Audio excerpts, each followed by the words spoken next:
కొంచెం విప్పిన నెమలికి మళ్ళీ తొలకరి జల్లుల మేఘం మళ్ళీ అలజడి హృదయం మాడిన కూచిపోడి రంగుల దిద్దిన బొమ్మకు మళ్ళీ కవితలు వత్తిన పుస్తకమల్లే సంతోషంలో ముద్దుగా ఈ అమ్మాడి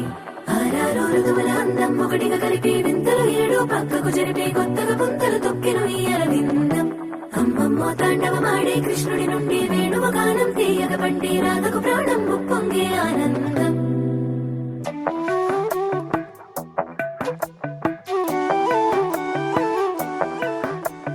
మధురము కదా ప్రతొక నడక నీతో కలిసేలా తరగని కథ మనదే కనుక మనసు మురిసినిలా ఉసురే